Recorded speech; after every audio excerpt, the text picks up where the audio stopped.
गायों को चराते चराते, गायों और अन्य पशुओं को चराते हुए ग्वाल बाल और कृष्ण दूर चले गए और गायें घास के लोभ में मुंजातवी मुजवानी, मुंजातवी मतलब मुजवानी, मुझ के जंगल में दूर तक चली गई। वो गर्मी का समय, खोजने लगे लोग गायें कहाँ चली गई, कहाँ चली गई, मिल नहीं रही थी। तब भगवान कृष्ण ने गायों को नाम पुकार कर, नाम रखकर पुकारा। किसी का नाम दाया, किसी का नाम माया, किसी का नाम कमला, किसी का नाम नंदा, किसी का नाम गौरी। जो मुख्य मुख्य गायें थी नाम पुकारे और कृष्ण की बातों को, आवाज को सुनकर गायें डकारती हुई पास में चली गई। गायें नजदीक में आ गई। ये लोग आगे बढ़े, सभी के सभी उसी जंगल में गिर गए। गायें भी और गोप भी, भगवान कृष्ण भी हैं। तब तक उसी समय आग लग गई जंगल में। अब तो लगा कि सबके सब जल जाएंगे, कोई बचेगा नहीं। गोप जब उन पर आपदा आती है तो कन्हैया को पुकारते हैं, अब कन्हैया ही बचाओ, कन्हैया बचाओ, या आग से बचाओ। 56 पृष्ठ है। भगवान कृष्ण ने गोप और गायों को आग से बचाया। गोप कहते हैं कन्हैया से, मोर कन्हैया हो हमनी पकर उपकार, मोर कन्हैया हो हमनी पकर उपकार, हमनी पकर उपकार, मोर कन्हैया हो हमनी पकर उपकार, करो उपकार, करो उपकार,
Bye.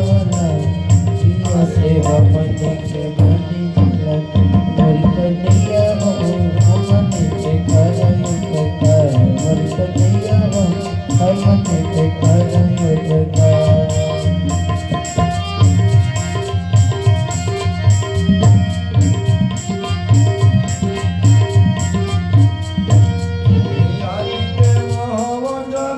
બનાવેલો જગત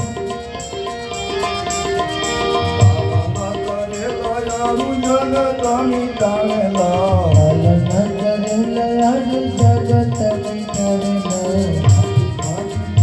સખી તું તો દેખાવેલો बाती बाती लीला साथी कोई तर देखावलो चले सन सा कन्हैया हो हमनी के करयो कन्हैया हो हमनी के करयो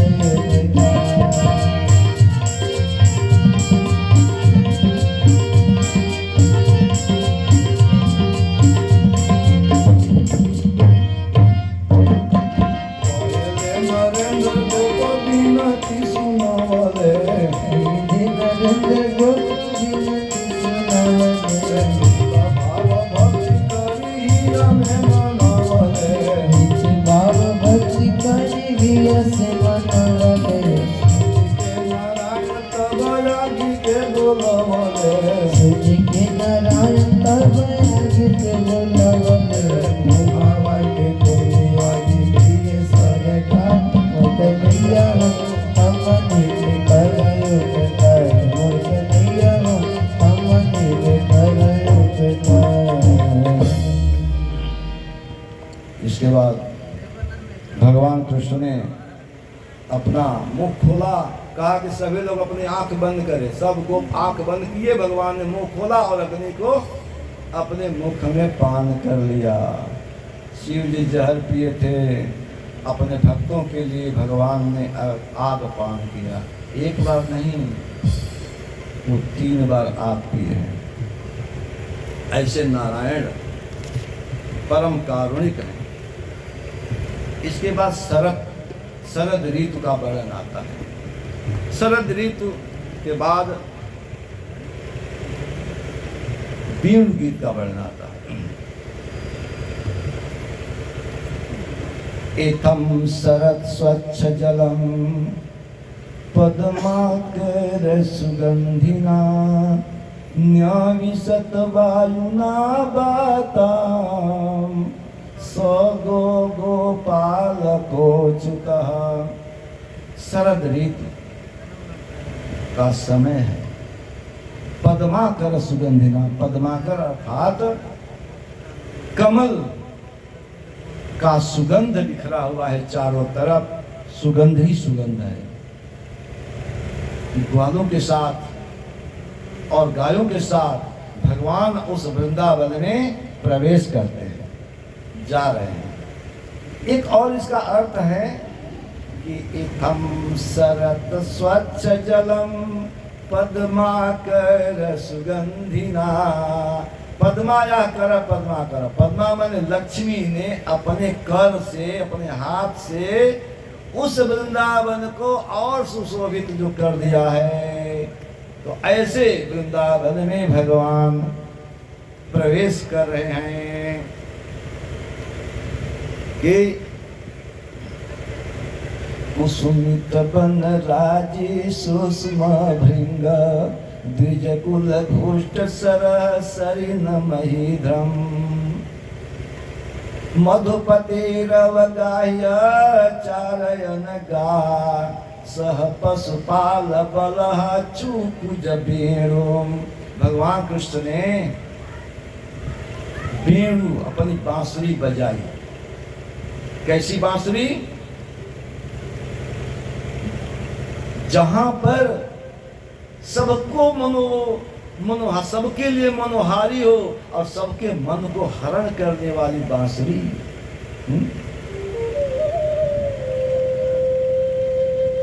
श्रुत्वा ब्रजस्त्रियः सर्वा तो इति वेणुरवं राजन् सर्वभूत मनोहरम। हे राजन, हे परीक्षित, वेणुरवम, वेणु अर्थात बांसुरी की ध्वनि कैसी है कि सब भूत मनोहरम, सभी भूत अर्थात सभी जीवों के मन को हरण करने वाला है। कि श्रुत्वा ब्रजस्त्रियः सर्वा वर्यन्तो धीरे धीरे,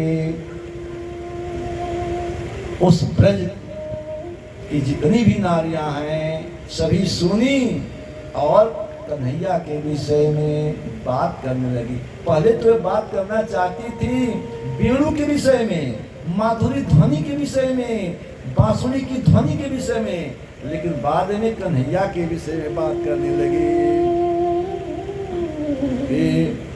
बरहा पीडम नटवर बपु कर्णयो कर्णिकारम, बिभ्रत बास कनक कपि संभर, बिभ्रतवास कनक कपिशं वैजयन्तीं च मालां, रन्ध्रान् वेणोरधर सुधया पूरयन् गोपवृन्दैः बृन्दारण्यं स्वपदरमणं प्राविशत गीत कीर्ति। भगवान का स्वरूप ऐसा है कि बरहा पीडम, मोर का पाख लगाए हुए हैं, नटवर बपू, उनका शरीर नटवर के समान है, जैसे महान नायक हों रंगमंच पर बैठे हुए हैं, और कानों में कर्णयो कर्णिकारम, कर्णिकार कनेर के फूल लगाए हुए हैं, माला बैजंती, लाल पीला नीला सफेद अनेक प्रकार के फूलों की माला पहने हुए हैं, और तब वेणु बजा रहे हैं। पूरयन गोप वृंदई, और गोप साथियों के साथ वृंदावन में प्रवेश कर रहे हैं। गोपियां कहती हैं आपस में कि अक्षरवताम फलमिदाम न परम विदामा, सख्य पशो ननु विवेशयतोर्वयस्यै, वक्त्रं ब्रजेश सुतयो रनुपेमुजुष्टं, ताजे निपीतम अनुरक्त कटाक्ष मोक्षम। क्या सखी, हमारे प्यारे कन्हैया और बलराम जी ब्रज सुतयो, उनका मुख कितना सुंदर है। अरे आंख वालों के लिए इससे बड़ा और सौभाग्य क्या हो सकता है कि नंद नंदन कृष्ण का दर्शन लो करें। वे दोनों उस तरह से हैं मानो रंगमंच पर है। उनकी यह माधुरी सूरत का पान जो अपने आंखों से करता है वो धन्य हो जाता है। आगे कहती हैं गोपियां कि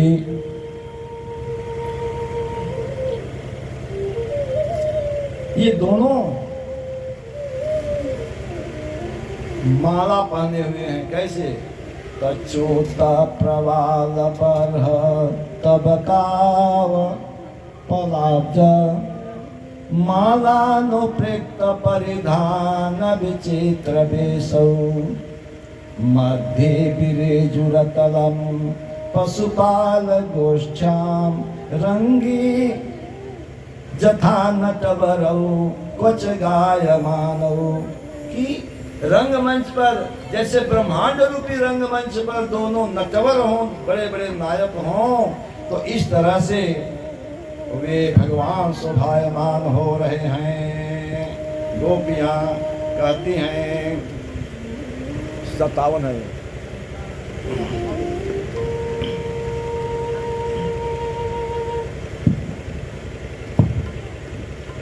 मेरे हिय में बास बनावो, हे जसुदा के लाला, मेरे हिय में बास बनावो, हे जसुदा के लाला, मेरे हिय में बास बनावो, हे जसुदा के लाला, वास बनाओ, हे जसुदा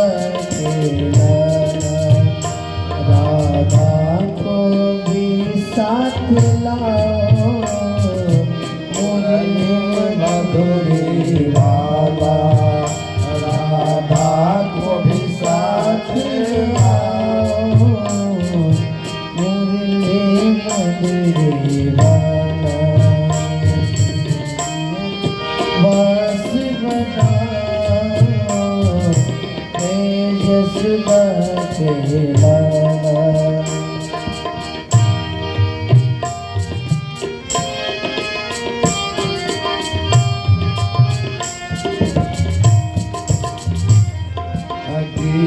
गणित तुम जा पर तूने प्रेम सुधा बरसाई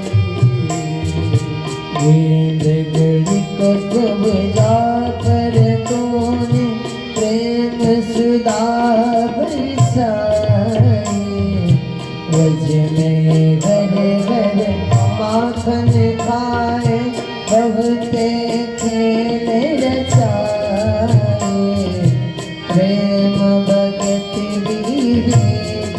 धन से पढ़ाया पाला मेरे लिए में दास बनाओ जसदा के लाला मेरे लिए में दास बनाओ जसदा के लाला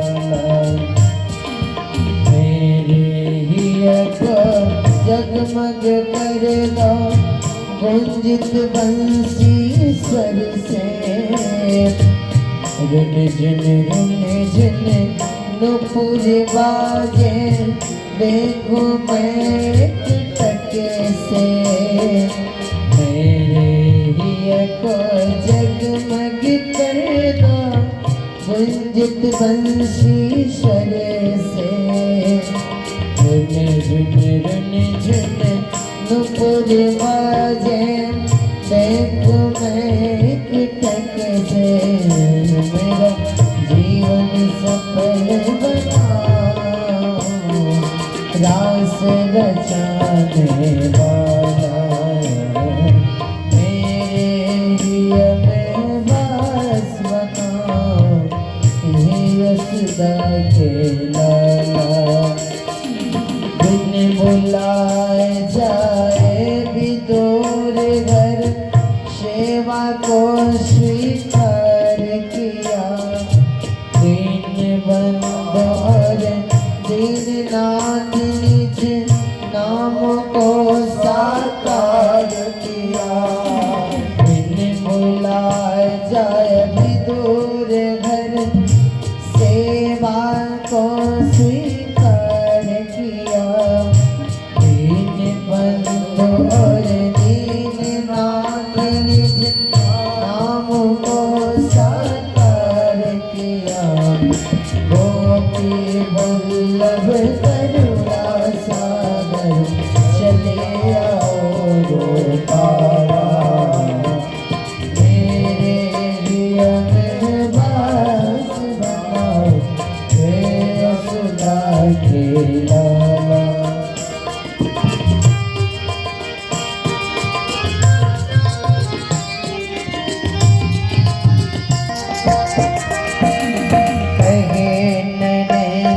तव भक्ति पुकारे हे मम प्राण पियारे तो ही मेरे जीवन धन हो हे ब्रजनाथ दुलारे कहने तव भक्त पुकारे हे मम प्राण पियारे